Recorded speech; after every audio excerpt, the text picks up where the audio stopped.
What's up and how are you? This is Sean Nevills, project director and podcast host for Shape America. And we are on part two. This is part two of our administrator series. So if you're paying attention, that's why I have the blazer on and everything, because we're bringing in heads of schools and heads of districts to talk about ways they've really managed this school year and how they've created a culture of wellness, maybe through health and physical education, maybe through fitness programs, or models that exist like the CSPAP model or even the WISC model, which we'll talk a little bit about today. So for this conversation, I would like to bring in from Farmington, Missouri, in the Farmington School District, my home state and just south of my home city of St. Louis, Associate Superintendent Ashley Krause. Ashley, how are you? I'm doing really well. How are you? Not bad at all, Ashley. And this is a name, especially in our state, we've heard, or I've particularly heard for the past year and a half, even before the pandemic hit. So I'm absolutely excited to have Ashley on to talk about the success her school, her district has had, especially during this time. So Ashley, before we get into the meat of the conversation, tell us about your journey in education. So I originally started off at Missouri State University, go Bears.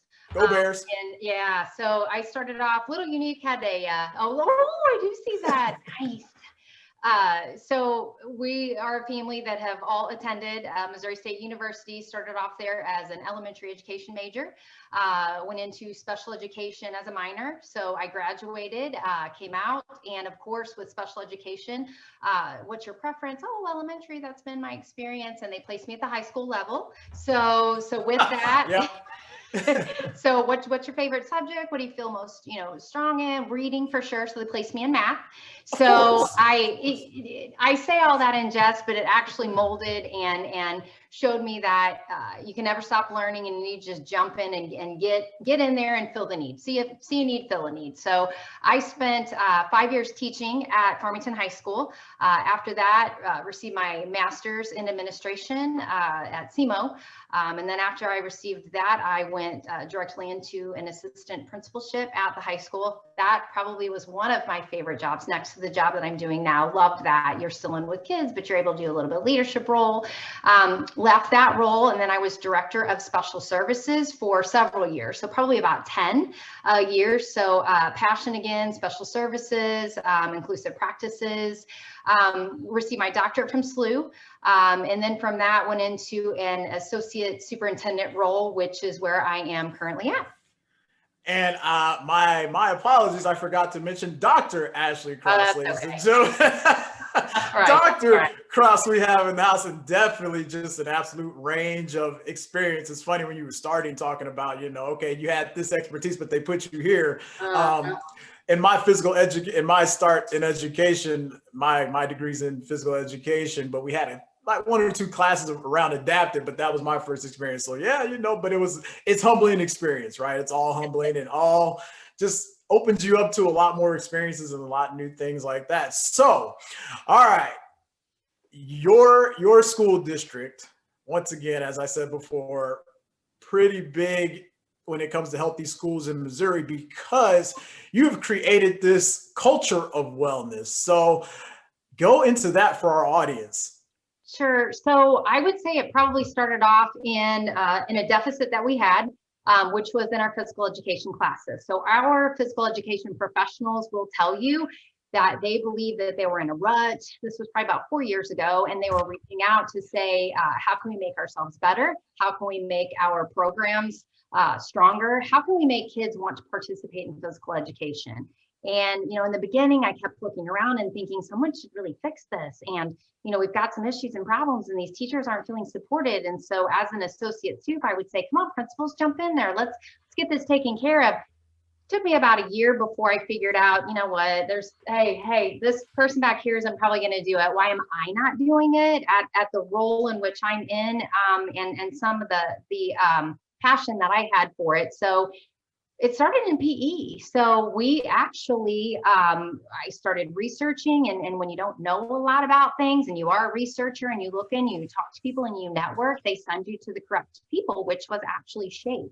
So Shape America was where I first started by bringing in somebody that I thought could be boots on the ground talking and working with other physical education professionals to get them motivated, to get them the resources, the supplies, the materials that they needed to have really good physically active classes. So that's where we start. So the very first time I saw the WISC model.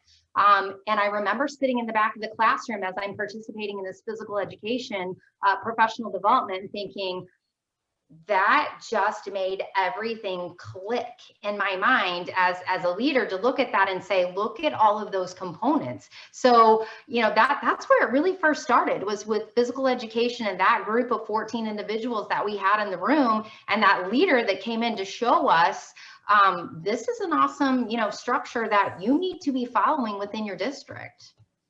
Right. So the WISC model, and I'll give you all the 10 tenets here in a sec, because you're right. It's just a whole comprehensive thing when we're talking about building and developing the whole child.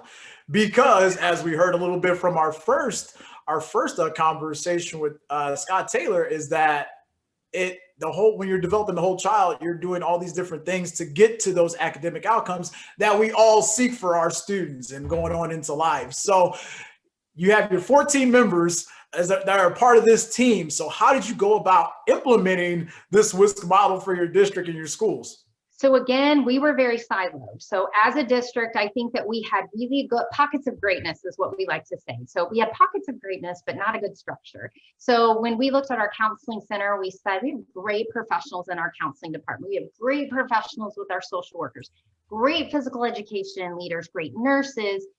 So in my role, I went in, somebody retired, and I said, hey, they are giving up that leadership role with nurses, social workers, and I'm working with physical education teachers. I think I'd like to take that on.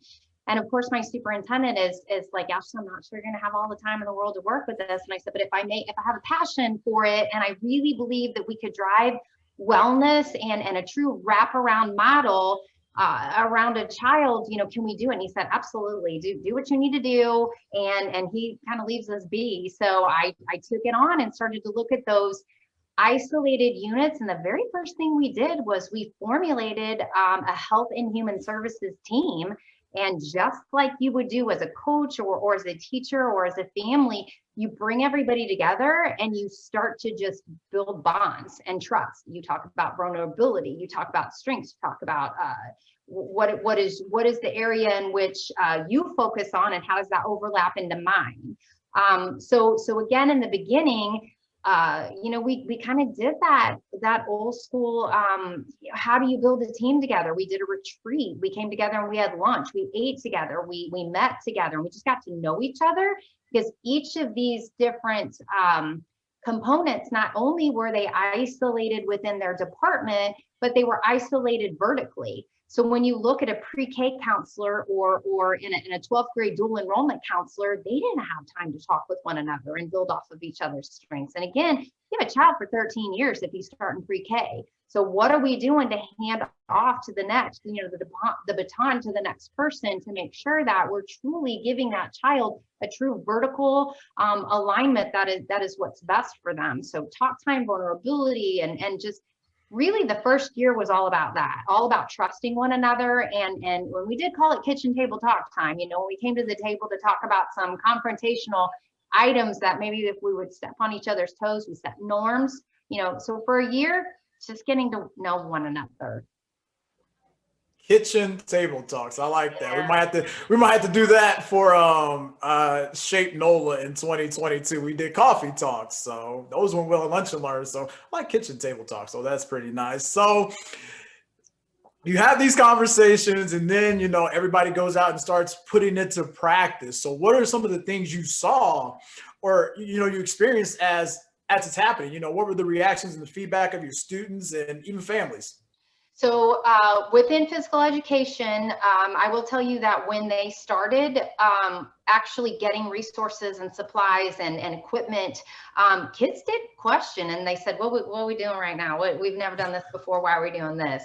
And one of a very quick start piece of equipment that we began with were heart rate monitors. We looked at, and the reason why we did that, and we don't have a ton of money here in this district, we're rural, But I will tell you again, with that supportive superintendent and with the role I'm in, we use Title IV money. And when we started to look at Title IV money, you're looking at the social emotional well-being of a child. You're looking at safety components. You're looking at all those pieces wrapped into one, and physical education and physical activity. We believe in this district, it all starts brain-based. You know, if you're not at that regulatory area within your brain, you're not learner ready, you're not thinking. So, you know, we started with heart rate monitors, and once students saw that in hardcore data without the subjectiveness added to it, we started to move mountains with that. So seeing that, at least in physical education, and then starting to cross over with nurses being involved, and then starting to cross over with counselors asking about, you know, where are you learner ready? Are you in your thinking brain? And having common vocabulary was the next step, just making sure that all of us within those components were using the same vocabulary and the same words and the same meaning and the same structure with students as they moved on throughout their day. So take us a little bit more. And first off, that was an advocacy alert for those watching and listening when you talked about the Title IV dollars and really putting those to your physical education program. Talk more about the heart rate monitors though, and how that was used. Yeah, so again, you know, me not knowing a lot about physical education at the time, I brought in our state leaders. So I brought in, you know, Laura Beckman, who was working directly with Sandy, who was within our MoShape organization, and they came in, and of course they bring these, you know, heart zones, heart rate monitors, and I'm like, oh my goodness, you know, in my mind, I'm thinking as an administrator, tight budget, there is absolutely no way that we can do this. This is too much money. Those larger school districts in St. Louis and Kansas City area, of course they can afford it because they have, you know, wonderful money. And I thought, how can we minimize and go to maybe a lower level of pedometers to you? Now, our teachers started to advocate immediately that we needed these. There was a point and a reason why we needed these heart rate monitors, that they would learn, that they would own the goodness and the greatness behind them and the things that they could do as far as the curricular alignment.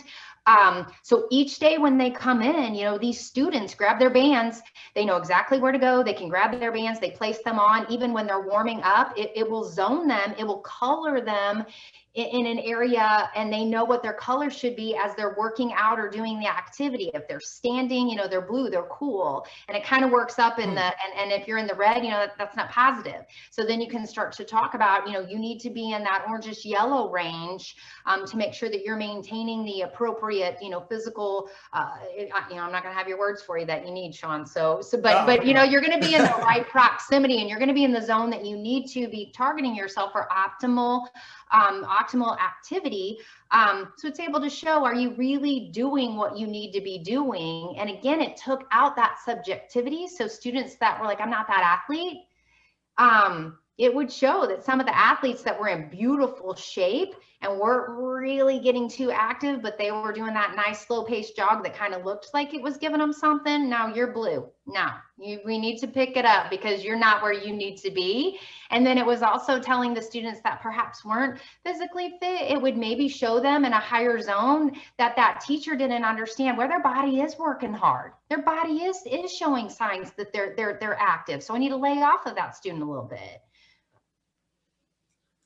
So taking my notes here, that was, and you know, it's great to hear that, especially, you know, from the administrator side of it, you know, that assessment, especially when you're integrating assessment into technology, that it's appreciated, because it's great to have these tools for teachers, but if it's not recognized and not appreciated, then, you know, there's no why to it. So, and ultimately the why is we want students to learn more about themselves through the technology and through, you know, these other means. So kudos to your district in doing that. So I was kind of going back through the WISC model. So the 10 tenets are physical education, physical activity, health education, nutrition services, employee wellness, community involvement, family engagement, counseling, and psychological services, physical environment. But one in particular, especially during this time I want to touch on, is the social and emotional climate.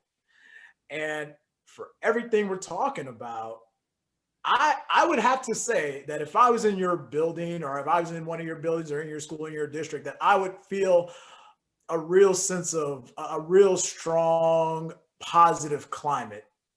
So take us into that and how that really has shifted, just being in your schools and then especially also during this pandemic. Yeah. So, of course, I latched onto any webinar that I could possibly watch at the beginning of during the summer and in March. And in Missouri, the governor did shut us down. I want to say it was like May. We were done that first week in May. We had gone into spring break. So we were all shut down, no choice. And I think we were grasping onto anything that we possibly could grasp onto at the time for supports on not only how do we support our students, but how do we support our teachers? How do we support our staff, our custodians, our bus drivers? At the time, I remember Sean Slade doing a webinar and he from ASCD, and he was talking about the two main components that I think a lot of people were latching onto immediately were the social emotional climate of buildings and the physical environment of your campuses. And I think one of the things that he said that resonated with me was your facilities are under attack. And I thought, wow. So not only did we feel like the physicality of where we went, where we worked really hard to make it a safe environment and a safe zone for anyone to enter, it is now a point of anxiety for some people. So we utilized those two components and started to formulate stakeholder groups based off of that. So we pulled in nurses, we pulled in counselors, we pulled in physical education teachers, we pulled in special services, a multitude of anybody that we could to get a wide variety to figure out where did we need to start to target to make sure that our facilities and our physical environment were taken care of, coupled with that social emotional piece, which involves sending surveys. It involves sending things out to parents to say, if we were to return in the fall, who would be willing to come in? Who feels safe? Do you need to go hybrid? Do you need to go distance? Along with that, what medical problems are you having? Who has food right now? So that was, the number one thing is, are you being fed? And then when you pull in cafeteria workers and then you have volunteers of staff members that want to come in to deliver meals. So you started to plan based off of those very two components that we believed were the first and foremost that we needed to structure all of our actions off of in moving into the new year. And we did take it week by week. But we very strategically utilized the WISC model and said, this will be our reentry plan. This will be what we will use to make sure that all of our pieces are tying in with one another. We will be using our Health and Human Services, policy committee that has external members from the community, and we will be talking to them about what they think is most important over the summer. Do we open back up for summer school in August? Who feels safe? How do we reopen our sports and athletics and what? And we have a very divided community. It's about 50-50 on where we were with that. So we knew we weren't going to please everyone, but we were going to try to meet the needs of each and every child as best we could based off those two components. And a lot of good nuggets. You started by saying, our facilities are under attack, and I'll take that lightheartedly because we want, when schools close, students don't have that safe environment anymore. Like where they're being fed on top of being taught, and you once again, the structure you've already had in place based on the WISC model in your district really sought to expand it out because it's going to look different for the school year. But you said the WISC model will be our reentry plan. That's absolutely amazing. So thank you for that. Speaking of which, you mentioned summer school, and as eventually this will come out, we are on that. So if you can you tell us kind of how summer school is looking for you, what the plan is around summer school and summer learning? Yeah. Absolutely. So we're a district that gave choice right off. So even when we came in, we did delay our numbers within our county. We were a hot mess. We were all red for a really long time, and it was not good with cases. So we delayed a little bit, but we did start in September. We only had to go hybrid one time for 2 weeks. Other than that, we've been open the entire time. So we started off, we have about 4,000 students in our district, and we had, I think we had about 500 that chose distance learning or a hybrid model, and the rest were coming in the entire time, every day. So it was, you know, business as usual with safety measures put in place, obviously social distancing, mitigating measures, all of that. The mitigating measures became portions of that SEL. And I'll kind of veer off a little bit on this. One of the things with the social emotional learning, we even noticed with our quarantining that our high school students started to panic when certain people would come into the room to pull them because they knew they were going to get quarantined for 2 weeks. And we had to work on that. So we had to really be supportive on that back end of our students, that this is all about safety and making sure that everyone was safe. But that was new to us as well, and having to adapt to make sure that they had those supportive things, because when you're out for 2 weeks and you're an athlete, or if you're working all the time and you're making money for your family, I mean, you're taking away your job, you're taking away the livelihood, you're taking away that athletic, you know, for 2 whole weeks, and maybe sometimes 3 if you have family members that are popping positive. And so we noticed that it was taking a toll on a lot of our students, and had to kind of stop and reset and have some kitchen table talk conversations with parents and others to make sure that we weren't quarantining too many kids. Like, why are we quarantining? Was that room not set up appropriate? Were kids not separated? You know, so I will go back to, we very much adapted and we were fluid with what we were doing, but we will be, you know, we ended successfully. Numbers are drastically lower. We will have normal summer school. So kids are very excited about coming, and it will be a lot of parents that felt at the younger years that maybe they lost a little bit of their reading, and so we're, you know, or literacy skills, which, you know, we don't want them to stress about. So it's going to be a fun summer school, but it's also going to be a reset for them to kind of make sure that they feel that they have those skills. So when they come in at the beginning of or the end of August, that they're ready to go. But you know, we're pretty excited. We have a beautiful turnout at our high school for physical education and health. Almost every freshman signs up for it, and they want to take it because they want to get used to the building. So we're pretty excited about it. We start June 1. So ground running, we're full force in. And all power to you and all your teachers in your district for doing what everybody did, and that's just surviving week by week. But once again, because I keep going back, because you had such a strong SEL plan through the WISC model already in place, I'm pretty sure you all handled this well. But just still a lot of good stuff to talk about that other teachers and districts and administrators might want to hear about. So Ashley, before I let you go, any last words? I would say that when you look at the WISC model at first, it sometimes looks a little overwhelming. And what I can tell you is to start with what you have and start small. If you have great nurses, start with your nurses. If you have great counselors, start with your counselors. If you have great, we think out of the box. We brought our SROs into this. And the reason why we did was because that's a little different. And we want them to really look at that triad piece of their mentoring. And we use them as positive role models in the classroom with the littles and with everybody else that maybe somebody can't make a connection with. And they're out there they're out there playing in the physical education classroom, and they're alongside them. And so use what you have. Look for the people that have passion and intentionality about what they're doing, because you could have a million people not passionate about it and not have a very good system, but you have 1 or 2 very passionate people that you believe in and empower, and they're gonna take it to the moon and back. And that's what you need is very motivated, passionate, intensive people, and it'll take care of itself. Love it. Lead with passion. Dr. Ashley Krause, Associate Superintendent from Farmington School District. Thank you so much. Thank you.